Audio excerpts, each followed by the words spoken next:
Hi Patty, I'm Jody. I'm the pharmacist today, and I've got your Miralax prescription here for you. Is it okay if we take a few minutes so I can tell you a little bit about how it's going to work for you and what you can expect? Yeah, that sounds great. Okay, good. It should only take about 3 minutes. Well, first of all, I see Dr. Potter prescribed it for you. What did Dr. Potter tell you to expect as far as how to use the medication or how it might work for you? Didn't really say too much. I just kind of get backed up sometimes, and it said that'd help with that. Well, he's right. It will help with that. Miralax is actually a laxative, so it works by increasing the volume and frequency of your bowel movements. And I did see from your patient profile that you had taken Fibercon over the counter in the past. Is that still something that you're taking? Yeah. Okay. And that's also a laxative, but it works a little bit differently. So I just want to make sure that you know it's okay to take those together. The Fibercon helps with bulk forming by adding fiber so that you have more bulk in your gut. This is going to actually work by increasing the water that comes into your gut so that you have a more watery stool and things come out a little bit easier for you. Hopefully that's the hope of how this medication is going to work for you. Am I going to retain water? I sometimes have problems swelling I have some swelling in my ankles. Okay. Has the doctor told you that you had any other medical problems related to the ankle swelling, or did it just happen periodically when you have salty foods? Or Yeah, just kind of periodically. okay. Well, as long as you don't have any trouble with heart failure or kidney problems, this medication shouldn't really cause a problem for you.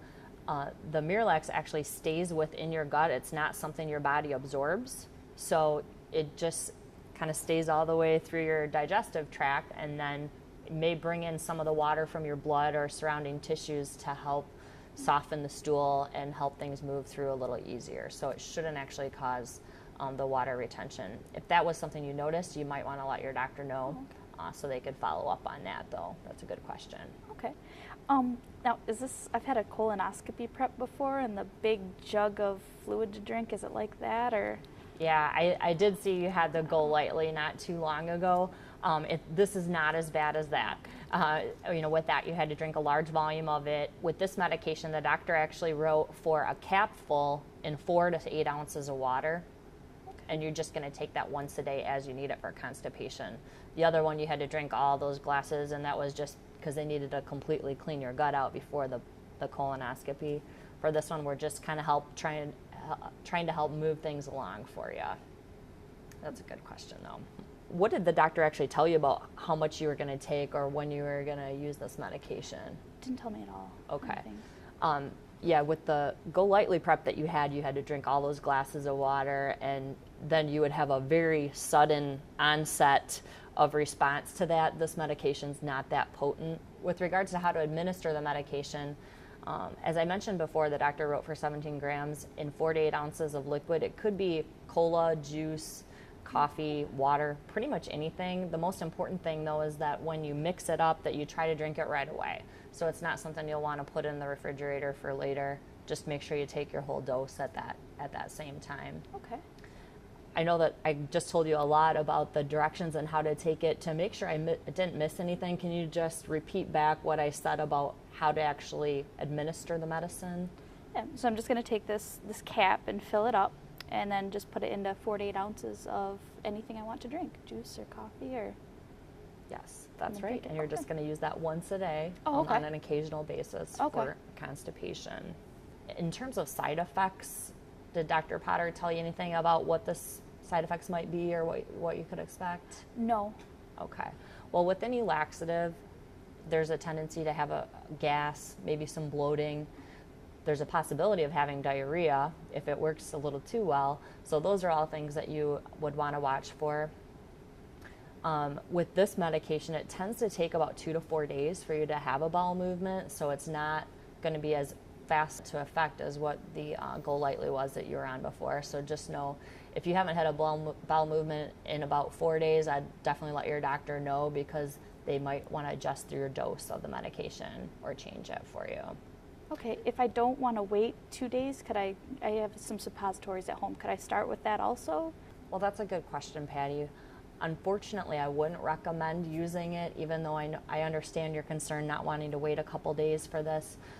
Both of them are laxatives, so it could cause a worsening of your cramping, potentially a worsening of dehydration if you were to develop diarrhea. So unless it was something that your doctor had discussed with you, they usually look at it on a case-by-case basis. They want to try this first.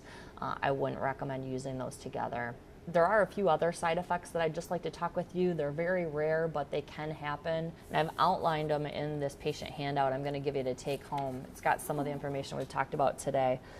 One of the biggest things is that with long-term use of the medication, it may change your blood, what we would call electrolyte levels. It's potassium or sodium you might have heard of, different chemicals basically in our blood that are normally in a balance. And over time, if we use this frequently for, say, more than 2 weeks is generally what it'll say on here. If you're needing it daily for more than 2 weeks, just to let your provider know, they might want to do some lab tests to make sure your blood levels are all within the normal limits. Okay. If you were to develop some serious side effects, it would go beyond the things we had talked about as far as feeling dehydrated, or maybe having dry mouth or something like that. You might have muscle spasms or twitches or all over weakness. So if you were to experience anything like that, it could be a sign that your levels might not be where they should be. So to let somebody know right away. Patty, I've got this patient education sheet that I'm going to give you to take home today.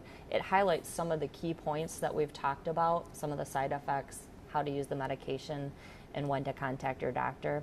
So I'm going to give you that to take away with you. Do you have any other questions for me today? No, that sounds great. Thank you. Okay, you're welcome. And if there's anything you think of once you get home, feel free to call myself or one of the other pharmacists, and we'll be glad to see what we can do to answer those questions for you. Thank you. Okay, thanks.